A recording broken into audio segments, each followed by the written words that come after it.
Welcome back to our channel. आप सबको जय माता दी। जहां से हमने सेगमेंट को छोड़ा था आज वही सेगमेंट को स्टार्ट करेंगे। हम चीज कर रहे थे चैप्टर 7 जिसमें हम डिस्कस कर रहे हैं अभी फर्स्ट एक्सरसाइज को डिस्टेंस फॉर्मूला के साथ। क्वेश्चन आपके स्क्रीन पे विजिबल होगा। Find the value of y for which the distance between the points p and q is 10 units. Means दो पॉइंट्स दिए आपके पास, एक पॉइंट p है एक पॉइंट q है। इस पूरे का डिस्टेंस जो हम निकालेंगे वो 10 यूनिट्स ऑलरेडी गिवन है। ये हमें ऑलरेडी क्वेश्चन में दे दिया गया है कि जो आपने डिस्टेंस निकालना है वो 10 यूनिट्स है। तो p के पास वैल्यूज पड़ी है 2 और 3 और इसके पास वैल्यू पड़ी है 10 और y। तो कांसेप्ट वही रहेगा x1 y1 plus x2 y2 root के अंदर और इज इक्वल टू डिस्टेंस। तो डिस्टेंस निकालने का फॉर्मूला p q का डिस्टेंस इस क्वेश्चन के अकॉर्डिंग कैसे निकल सकता है, x2 x1 का whole square plus y2 y1 का होल स्क्वायर। सबसे पहले x1 क्या है इस क्वेश्चन के अकॉर्डिंग 2, y1 क्या है इस क्वेश्चन के अकॉर्डिंग -3, x2 क्या है इस क्वेश्चन के अकॉर्डिंग 10 और y2 क्या है इस क्वेश्चन के अकॉर्डिंग y। तो जो p q का डिस्टेंस है वो कैसे निकलेगा 10 2 का स्क्वायर y -3 का स्क्वायर। होपफुली यहाँ पे कोई कंफ्यूजन कोई डाउट नहीं होगा। पहले मैंने फॉर्मूला लिखा, फिर वैल्यूज लिखी और फिर वैल्यूज को प्लेस करा। p q की वैल्यू 10 दी हुई है क्वेश्चन में, ये आ गया 8 का स्क्वायर प्लस y प्लस 3 का स्क्वायर।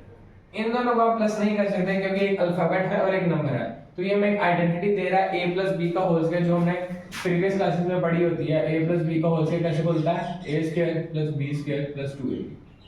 a का मतलब होता है फर्स्ट वैल्यू, b का मतलब होता है सेकंड वैल्यू, जो इस क्वेश्चन के अकॉर्डिंग बनेगी y और 3। ये बेसिक है, ये आपको पहले से पता होना चाहिए। 10 यहाँ पे आ गया, 8 का स्क्वायर किया तो 64, इसका किया तो y स्क्वायर, 3 का 9 प्लस 2 3 का 6y।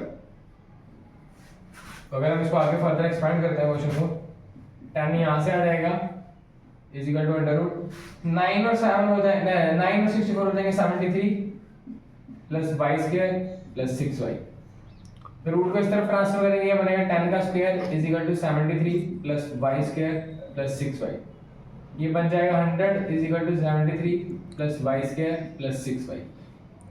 100 minus 73 is equal to y square plus 6y। 27 is equal to y square plus 6y। तो इक्वेशन बनेगी y square plus 6y minus 27 is equal to में 0। यहाँ पे आके 90% बच्चों की कहानी रुक जाती है कि इसके बाद आगे इसको सॉल्व कैसे करेंगे, क्या किया जाएगा। यहाँ तक छोड़ भी देते हो अगर आप, तो अगर एग्जामिनर थोड़ा सा अच्छे मूड में है तो आपको क्या बता दे मार्क्स देते, बट मोस्टली नहीं मिलते क्योंकि उसने y की प्रॉपर वैल्यू पूछी है तो y निकालना पड़ेगा। यहाँ पे हम यूज करते हैं फैक्टराइजेशन मेथड, ये जिसको बोलते हैं स्प्लिट मेथड। कोई ऐसे दो नंबर चूज करेंगे जिनको प्लस या माइनस करके सेंटर वाली वैल्यू 6 बनेगी और वही दो नंबर चूज करके बनेगी 27। तो हम यहाँ पे सेगमेंट चूज करते हैं 9 और 3। 9 में से 3 निकाल देंगे 6 आ जाएगा, 9 को 3 से मल्टीप्लाई करा देंगे 27 आएगा। लिखने का तरीका देखते हैं। y स्क्वायर साइन बढ़ेगा चाहिए तो 9y minus 3y minus 27 is equal to में 0। इन दोनों को सॉल्व करेंगे तो ये आ जाएगा, इन दोनों को मल्टीप्लाई करेंगे तो ये आ जाएगा। अब पहले दो एक ब्रैकेट में जाएंगे, 9y यहाँ माइनस बाहर भी है तो 3y प्लस 27, क्योंकि माइनस बाहर आ रहा है तो आगे साइन चेंज हो जाता है। पेन का कलर चेंज कर देता हूँ ताकि आपको इजीली समझ में आ जाए। अब इन दोनों के पास y कॉमन है तो y अंदर बचा y प्लस 9 और यहाँ से मैं 3 निकाल सकता हूँ, यहाँ बचेगा y plus 9 is equal to 0। अब हमारे सामने क्या होगा, y प्लस 9 दो बार आ रहा है तो एक बार लिखेंगे और ये जो बाहर वाला y माइनस 3 एक बार लिखेंगे। y प्लस 9 भी 0 के बराबर, y माइनस 3 भी 0 के बराबर। y की एक वैल्यू आ रही है -9, एक y की वैल्यू आ रही है 3। यहाँ पे हम नेगेटिव को रिजेक्ट इसलिए नहीं कर सकते क्योंकि ये क्वाड्रेटिक इक्वेशन नहीं बनेगी। सिंपल क्या बात है, अगर हम -9 भी y की वैल्यू रखते हैं तो भी डिस्टेंस 10 यूनिट आएगा, अगर पॉजिटिव 3 भी y की वैल्यू रखते हैं तो भी डिस्टेंस 3 यूनिट आएगा। तो इसके दोनों आंसर करेक्ट माने जाते हैं। सबसे पहले क्वेश्चन में हमें दो पॉइंट्स दिए थे p और q, दोनों के कोऑर्डिनेट्स दिए हुए हैं और इन एडिशन इंफॉर्मेशन में हमें इसका डिस्टेंस भी दे दिया हुआ है 10 यूनिट्स। हमने जैसे डिस्टेंस निकालते हैं डिस्टेंस का फॉर्मूला लगाकर वैसे निकाला और इज इक्वल टू में 10 रखा क्योंकि 10 गिवन था।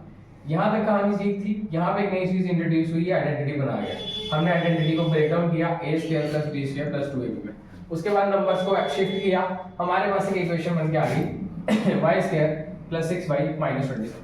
यहाँ पे इसको ब्रेक करना था, ब्रेक करने का तरीका हमने पहले भी सीखा है। कि ऐसे दो नंबर चूज करो, प्लस माइनस करके सेंटर वाली टर्म है और मल्टीप्लाई करके लास्ट वाली टर्म आपके आ जाए। तो वो बन रहा था मेरे पास कॉम्बिनेशन 9 और 3 का। मैंने उसको फर्दर सॉल्व किया तो मेरे पास y की वैल्यू आ गई 9 और 3।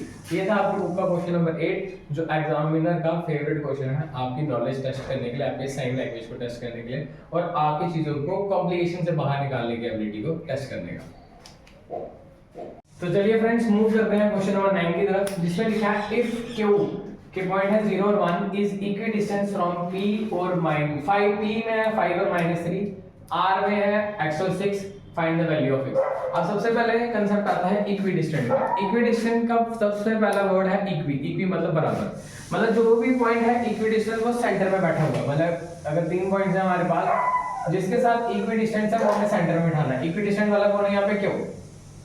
यहाँ P लिख लेते हैं, यहाँ R लिख लेते हैं। डायग्राम बना के थोड़ा समझना आसान हो जाता है। इक्विडिस्टेंट वाला पॉइंट बीच में रहेगा, एक इस तरफ एक इस तरफ। सबके पॉइंट्स लिख लेते हैं, 5 और -3, 0 और 1, x और 6। इक्विडिस्टेंट का एक मतलब और होता है कि जो आपका सेंटर वाला पॉइंट है वो सेंटर में है, तो मतलब इधर का डिस्टेंस और इधर का डिस्टेंस बराबर है। तो इसके अकॉर्डिंग जो PQ का डिस्टेंस है वो किसके बराबर होगा? QR के डिस्टेंस के बराबर होगा। तब भी बीच में इक्विडिस्टेंट वाला बंदा बिठाया गया है। इक्विडिस्टेंट मतलब इक्वल डिस्टेंस, इसके इधर भी इतना ही है और इसके बैक साइड भी है। तो अकॉर्डिंग टू क्वेश्चन क्या होगा? PQ का डिस्टेंस किसके बराबर रखेंगे? QR के। अगर PQ में देखें तो x1 है मेरे पास 5, y1 है मेरे पास -3, x2 है मेरे पास 0, y2 है मेरे पास 1। अगर मैं QR में देखूं तो x1 है मेरे पास 0, y1 है मेरे पास 1, x2 है मेरे पास x, y2 है मेरे पास 6। तो इस तरह से पहले मैंने कोऑर्डिनेट्स लिख लिए ताकि बाद में मेरे को गलती ना लगे, मिस्टेक ना लगे। तो चलिए सॉल्व करते हैं। क्वेश्चन है PQ = QR।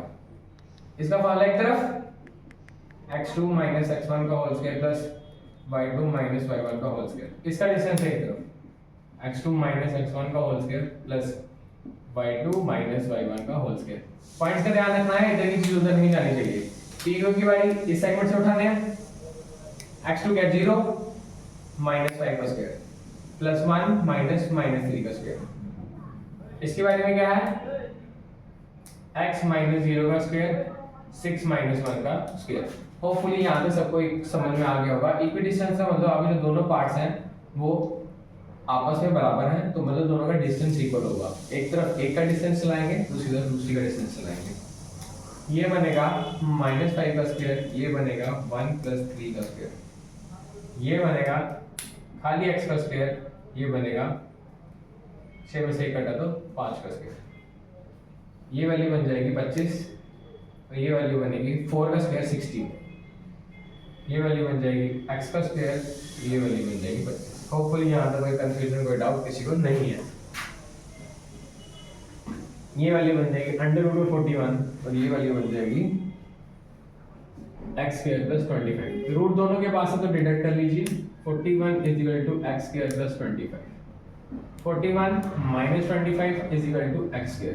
ये बना हमारा 16 x²। x √± चलता है 16।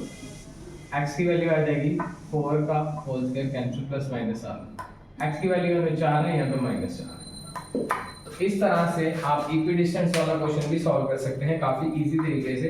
इक्विडिस्टेंस में जिस पॉइंट के साथ इक्विडिस्टेंस लिखा है, जैसे लिखा था Q is equidistance means Q is sitting in the centre. Q वाला पार्ट आपका सेंटर में है, एक पॉइंट इस तरफ है, एक पॉइंट इस तरफ है और दोनों पॉइंट्स का डिस्टेंस सेम है, जैसे यहाँ पे दिया गया है PQ = QR। PQ का फॉर्मूला अलग से करेंगे, QR का फॉर्मूला अलग से करेंगे और वापस बाद में जो कंपैरिजन होगा तो आपको x की वैल्यू दे देगा। कई बार यहाँ कुछ लोग क्या करते हैं, PQ का डिस्टेंस पूरा निकालेंगे, फिर QR का डिस्टेंस पूरा निकालेंगे, फिर एंड में कंपेयर करेंगे। वो भी बिल्कुल अच्छा तरीका है, सही तरीका है, बट इसमें थोड़ा सा टाइम ज़्यादा जाएगा आपका। बट ऐसे अगर आप कंपैरेटिवली सामने सामने करेंगे तो आपका टाइम थोड़ा सा बच सकता है, जिसको आप कहीं और अच्छे से इन्वेस्ट करके अच्छा स्कोर निकाल सकते हैं। तो आज की सीरीज यहीं तक ही रखते हैं, कल इसके फर्दर क्वेश्चन आपके साथ डिस्कस करेंगे। आज से एक रिक्वेस्ट है, तैयारी करते रहिए, चैनल को ज़्यादा से ज़्यादा शेयर कीजिए, सब्सक्राइब कीजिए एंड थैंक्स फॉर वॉचिंग।